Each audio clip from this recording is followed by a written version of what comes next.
बिस्मिल्लाहिर्रहमानिर्रहीम। अस्सलाम वालेकुम नादरीन, आप यूट्यूब चैनल देख रहे हैं। मैं इमरान खान हूँ। नादरीन, कौम को हकीकत बताने वाला जेल में है और हकीकत कौम के सामने सबूतों के साथ आ चुकी है।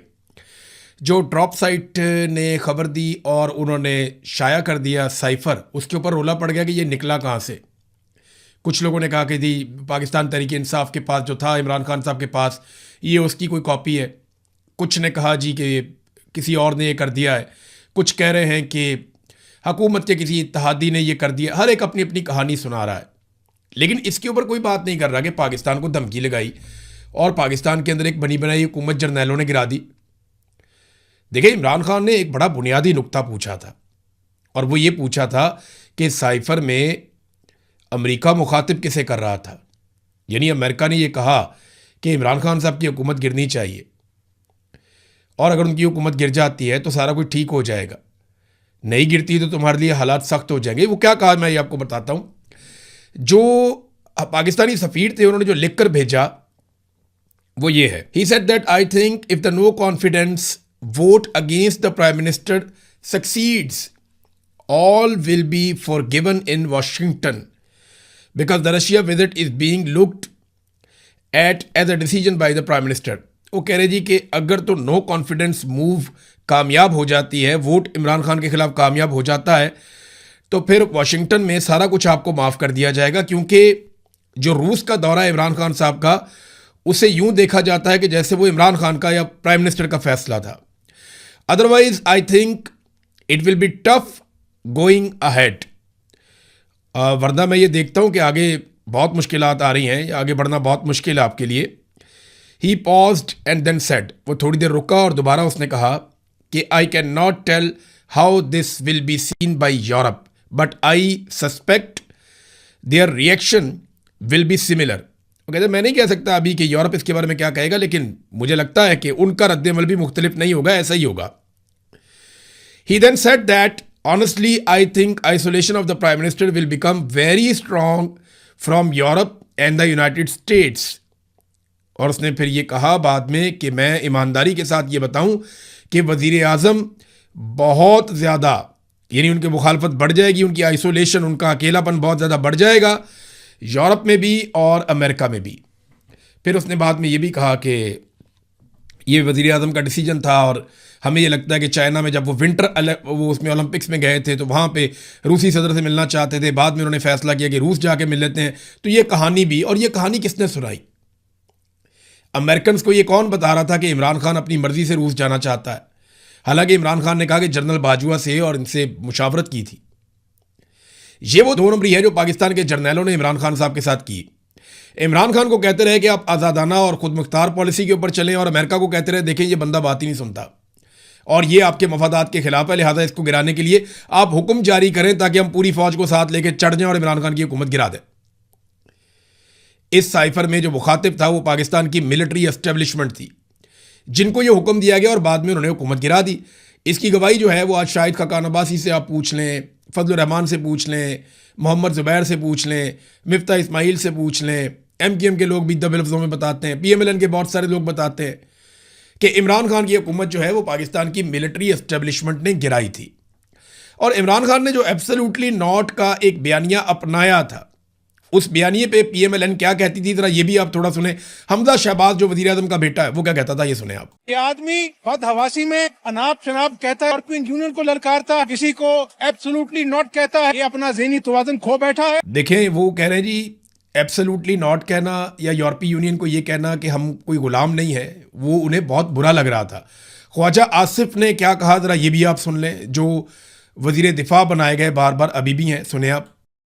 इसमें कोई शक शुबा नहीं है कि इस वक्त तक अमेरिका जो है एक ऐसी वाहिद ताकत है जो हमारे लिए बहुत सी मुआशी मुश्किलात जो है क्रिएट कर सकती है। अमेरिका जो है अगर जो है वो चाहे तो इस वक्त पाकिस्तान के लिए इतनी माशी जो है डिफिकल्टीज क्रिएट कर सकता है कि मैं समझता हूँ कि हो सकता है हम जो हमारा ऑयल बिल जो है अदा करने के लिए हमारे पास पैसे न रहे। ये सारे वेंटिलेटर जो है ना ये लगे हुए हैं, अमेरिका की मर्जी से लगे हुए हैं। अमेरिका चाहे तो ये सारे के सारे जो हमें जो इस वक्त ड्रिप्स लगी हुई हैं या वेंटिलेटर लगे हुए हैं, सारे के सारे ऑफ हो जाते हैं। देखें जी, ये ख्वाजा आसिफ है। ख्वाजा आसिफ के साथ ख्वाजा साद रफीक, एहसन इकबाल और शाहिद खाकान अब्बासी, ये लोग भी खड़े हैं, ये कह रहे जी अमेरिका ने वेंटिलेटर लगाए हुए हैं, वो जब चाहेगा खींच लेगा, हम फारिग हो जाएंगे। मैं आज उन दिनों के अखबारात निकाल कर पढ़ रहा था, और बीबीसी को देखें आप, जो पाकिस्तान के दीगर अखबारात हैं आप उनको निकाल कर देखें, तो कैसे माहौल बनाया गया इमरान खान साहब की हुकूमत गिराने का। अदलिया इसके अंदर इस्तेमाल हुई, एस्टेब्लिशमेंट ने सबको इस्तेमाल किया, सियासतदानों को इस्तेमाल किया, अदलिया को इस्तेमाल किया, मीडिया को इस्तेमाल किया, सिक्योरिटी फोर्सेस को इस्तेमाल किया, इंतज़ामिया को और ब्यूरोक्रेसी को इस्तेमाल किया, और तमाम टूल्स इकट्ठे करके पाकिस्तान के जर्नैलों ने इमरान खान साहब की हुकूमत गिरा दी थी, और आज ये चीज़ साबित हो गई है। अच्छा, वो जो सोच कर गिरा रहे थे उसमें से कुछ भी नहीं हुआ। ना जनरल बाजवा को एक्सटेंशन मिली, नदीम अंजुम कहाँ गया, वो भी नौकरी से फारिग हो गया। यानी रिटायरमेंट तो नदीम अंजुम की लेट हुई लेकिन हो गई ना। नदीम अंजुम भी गया, जनरल बाजवा भी गया, जनरल फैज़ जो है वो जेल के अंदर है, तो किसी को कुछ नहीं मिला। इमरान खान साहब जेल में है लेकिन पाकिस्तान के सबसे मकबूल लीडर हैं। आज का दिन बहुत इंपॉर्टेंट है। इससे पहले कि साइफर की कहानी में आगे आपको सुनाऊं जो नई डेवलपमेंट है, लेकिन उससे पहले मैं आपको बताता हूं कि इमरान खान साहब से आज मुलाकात का दिन है, मंगल का, और आज के दिन के लिए डेडलाइन दी थी सुहेल अफरीदी ने, और ये उनकी अपनी पर्सनल उन्होंने डेडलाइन दी हुई थी कि हम बड़ा सख्त मौक़िफ़ लेंगे अगर अगले हफ्ते मंगल वाले दिन इमरान खान साहब की उनकी फैमिली से मुलाकात ना करवाई गई या उन्हें अस्पताल मुंतकिल ना किया गया इलाज के लिए। इसी तरह एक डेडलाइन दी थी महमूद खान अचकज़ई ने, और उस डेडलाइन का दिन भी आज मंगल के दिन तक है। तो अब देखना यह है कि इन दो अहबाब ने जो डेडलाइन दी है, एक वज़ीर आला हैं खैबर पख्तूनख्वा के, उनके पास खैबर पख्तूनख्वा की हुकूमत और इख्तियारात हैं, और इमरान खान साहब ने स्ट्रीट मूवमेंट के हवाले से भी उन्हें कह रखा है, और दूसरा महमूद खान अचकज़ई जिन्हें इमरान खान साहब ने एक छोटी जमात होने के बावजूद, एक सीट होने के बावजूद अपोजिशन लीडर का ओहदा दिया ताकि वो खुलकर तहरीक चलाएं। तो देखना यह है कि ये दोनों लोग अब क्या करते हैं, क्या मौक़िफ़ अपनाते हैं और किस तरीके से अपना एहतजाज रिकॉर्ड करते हैं। बहरहाल जुमे के लिए उन्होंने अनाउंस किया अपोजिशन ने कि महंगाई के ख़िलाफ़ वो एहतजाज करने जा रहे हैं। तो महंगाई के ख़िलाफ़ बहुत लेट, बहुत देर से ये एहतजाज करने जा रहे हैं। इन्हें बहुत पहले अवाम के साथ खड़े होना चाहिए था, लेकिन चले देर आए दुरुस्त आए, देखते हैं कितना तगड़ा एहतजाज ये महंगाई के हवाले से कर सकते हैं। तो पाकिस्तानियों को सबको निकल के ना किसी पॉलिटिकल पार्टी की तरफ देखे बगैर इस अंधाधुंध किस्म की महंगाई के खिलाफ आवाज़ उठानी चाहिए। अब दोबारा इस महीने के बिल आना शुरू हो गए हैं, बिजली के बिलों की जो दुर्गत बनी है, और जिस किस्म के इनसेन किस्म के, यानी पागलपन वाली हद के बिल जो आ रहे हैं लोगों को, वो पढ़ के बंदा सर पकड़ के बैठ जाता है कि ये किस नौयत के बिल हैं। 2 यूनिट इस्तेमाल किए हुए एक बंदे ने, उसको कोई 2999 रुपये का बिल आया हुआ है। मैं तो अजीब अजीब किस्म के बिल और ये डॉक्यूमेंट्स देख के हैरान हो रहा हूँ, किस किस किस्म के टैक्स इन्होंने लगा दिए हैं बिलों के अंदर, आप सोच भी नहीं सकते। बहरहाल इमरान खान साहब से आज मुलाकात होती है या नहीं होती, इस पे मुनहसर है पाकिस्तान तहरीक इंसाफ का अगला लाया अमल। और आज वैसे भी ये फैसला किया गया था कि बड़ी तादाद में लोग आएंगे, ख़ास तौर पे पार्लियामेंटेरियंस। तो ये देखते हैं कि वो लोग आते हैं या नहीं आते, क्योंकि साइफर वाली कहानी ने हर चीज़ खोल कर रख दी है। ड्रॉप साइट ने इस पर एक और स्टोरी की है। उन्होंने ये दावा किया कि उन्हें ये जो खबर मिली है, ये जो साइफर वाली या जो साइफर का डॉक्यूमेंट उनके हाथ लगा है, ये प्राइम मिनिस्टर ऑफिस से नहीं उनके हाथ लगा। उनका ये दावा है कि ये डॉक्यूमेंट उनके हाथ लगा है जो मिलिट्री को दिए गए थे डॉक्यूमेंट्स, उनमें से एक। यानी साइफर को किसने लीक किया, ये सवाल पूछा जा रहा है ना। तो फौजियों में से किसी एक फौजी ने लीक किया, ये अब इसके अंदर बताया जा रहा है। मौजूदा रजीम के हामियों की जानिब से इमरान खान पर गद्दारी का मुकदमा करने के मुतालबात के बाद ड्रॉप साइट का एक और बड़ा इंकशाफ सामने आया है। साइफर के आखिर में जो मौसूल कनिंदगान की फहरिस्त के साथ की गई तरमीम इंतहाई अहमियत की हामिल है, और ये कहाँ से लीक हुई इससे आइडिया हो जाता है, और दूसरी ये इसका ज़रिया कौन था और कौन नहीं था, ये भी इससे पता चलता है।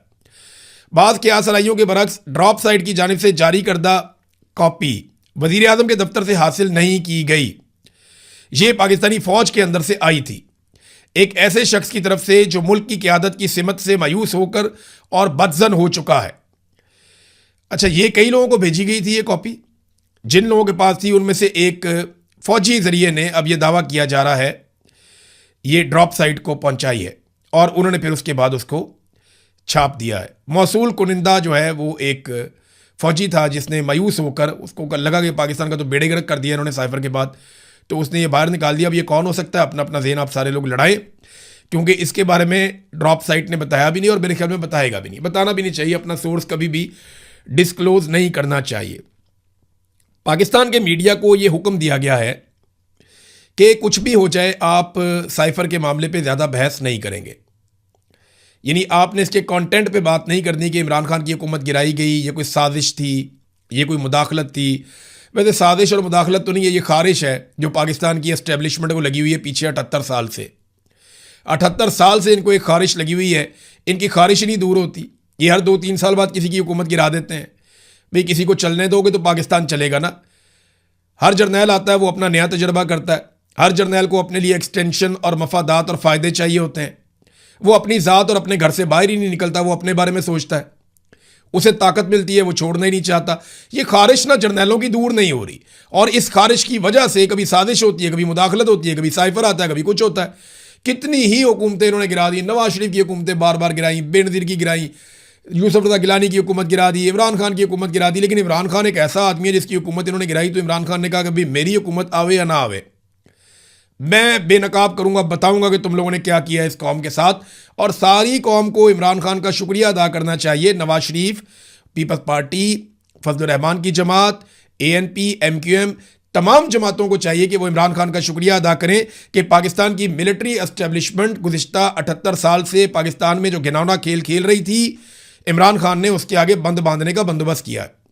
अगर ये जमातें सिर्फ 5% भी मेहनत करना जितनी इमरान खान ने काम कर दिया है, तो मिलिट्री एस्टेब्लिशमेंट हमेशा के लिए पिंजरे में बंद हो जाएगी और ये सिर्फ हुक्म बजा लाया करेंगे। इनके कारोबार ठप हो जाएंगे और ये बैरकों में बैठेंगे और ये बिल्कुल वैसे काम करेंगे जैसे इंडिया की फ़ौज, ईरान की फ़ौज, अमेरिका की फ़ौज, बरतानिया की फ़ौज, बाकी तमाम बड़े जमहूरी ममालिक की फ़ौजें जिस तरह काम करती हैं, वैसे पाकिस्तान की मिलिट्री एस्टेब्लिशमेंट भी उसी तरह काम करेगी। आर्मी चीफ का नाम भी कौम को नहीं पता हुआ करेगा और वही पाकिस्तान के आगे बढ़ने वाला दिन होगा। अब नाज़रीन, मीडिया को तो ऑर्डर दे दिया गया कि साइफर पे बात नहीं करनी, बात करनी है तो ये बात करो ये साइफर निकला कैसे, रोला इसके ऊपर डाल दिया और कईयों की ड्यूटी लगा दी कि ये साबित करो कि साइफर में तो कुछ भी नहीं है, इमरान खान ने तो कोई और बात की थी, यहाँ बात कोई और है। नहीं, मैंने आपको पढ़ के सुनाया जो इमरान खान ने कहा वो आज साबित हो रहा है। कोई भी इसके मवाद के ऊपर गौर नहीं कर रहा। जो टाउट सहाफ़ी हैं उनके पेट में मरोड़ उठ रहे हैं और वो परेशान है कि जनाब ये साइफर बाहर कहाँ से आ गया। कोई एक कहानी सुना रहा है, कोई इधर की कौड़ी लेकर आ रहा है, किसी को समझ नहीं आ रही कि इस मामले को अब जस्टिफाई कैसे करना है। कासिम सूरी साहब का भी स्टेटमेंट आया, उनका यूट्यूब चैनल है, उसको आप जाके ज़रूर सब्सक्राइब करें। कासिम सूरी साहब का यूट्यूब चैनल ज़रूर देखें। वो बहुत सारी चीज़ों के गवाह हैं, उन्होंने बहुत कुर्बानी दी है, बहुत मार खाई है, अपनी पूरी फैमिली, उनकी अपनी ज़िंदगी, उनको बहुत लालच दिए गए, उनको बहुत ज़्यादा काबू करने की कोशिश की गई, लेकिन वो किसी के काबू नहीं आए, ना वो किसी लालच में आए। और उनका यूट्यूब चैनल वो चलाते हैं, उस पर बात करते हैं, खुद मेहनत भी करते हैं, अमेरिका के अंदर जिला वतनी की ज़िंदगी गुजार रहे हैं। पाकिस्तान की मिलिट्री एस्टेब्लिशमेंट उनकी जान की दुश्मन है। काजी फ़ायद ईसा कासिम सूरी साहब को ढूंढा करता था, अब काजी फ़ायद ईसा को लगता है कासिम सूरी साहब ढूंढेंगे कि जनाब बताओ ये साइफर आ गया, मैं जो कहता था वो ठीक था। अब उन जजों का भी एहतसाब होना चाहिए जिनको ये कहा गया कि जनाब ये धमकी है, ये तरीका वारदात है, अमेरिका के हुक्म के ऊपर सारा कुछ हो रहा है, ये सारा अमल मशकूक है, कासिम सूरी की रूलिंग ठीक है। लेकिन उन जजेस ने कहा नहीं, हमने हुकूमत गिराने का हिस्सा बनना है और सब ने मिलकर हुकूमत गिरा दी। एक और चीज़ आप गौर कीजिए, ये साइफर आया कब? ये साइफर आया 7 तारीख को और तहरीक अदम एतमाद कब पेश की गई? 8 तारीख को। साइफर 7 मार्च को आता है, तहरीक अदम एतमाद 8 मार्च को आती है। इसका मतलब पता है आपको? इसका सादा सादा मतलब यह है कि अमेरिकन को पहले से पता था कि तहरीक अदम एतमाद ज़रूर आएगी और वो आ रही है। देखिए, पाकिस्तान के अंदरूनी एक पॉलिटिकल मैटर के ऊपर अमेरिका को इतनी ज़बरदस्त इंफॉर्मेशन नहीं हो सकती कि वो एक दिन पहले आपके सफ़ीर को बुलाए और बुलाकर बैठ के उससे ये मुतालबा करे कि कल जो तहरीक अदम एतमाद आने वाली है उसकी कामयाबी से मशरूत है आपकी माफ़ी, कि हम आपको माफ़ कर देंगे। ये बड़ी घटिया ज़ुबान है कि हम आपको माफ़ कर देंगे। ऐसी ज़बान तो अभी वो बोले ना ईरान के ख़िलाफ़ तो ईरान गले पड़ता है, किसी और के ख़िलाफ़ बोले ना यूरोपीय मुल्क के ख़िलाफ़ वो गले पड़ते हैं। लेकिन पाकिस्तान के जर्नैल बज़िद हैं कि कोई बात नहीं, अमेरिका कहता है तो खैर है, कुछ नहीं होता, कोई बात ही नहीं है। तो 8 तारीख को तहरीक अदम एतमाद आती है, 7 तारीख को डोनाल्ड लू पाकिस्तानी सफ़ीर से मुतालबा उसी तहरीक अदम एतमाद के हवाले से पहले ही कर देता है। और बाद में जब इमरान खान साहब ने पोल खोला तो अमरीकी वजारत ख़ारजा की तर्जुमान ने इसकी तरदीद कर दी थी और ये कहा था कि इमरान खान साहब के इल्ज़ामात गलत हैं। आज वो भी गलत साबित हो गए। एक और नाज़रीन ड्रॉप साइट ने न्यूज़ दी है और ये पुरानी बात है, क्योंकि सऊदी अरब चाहता था इमरान खान साहब के दौर में भी एक दिफाई मुआहदा करना।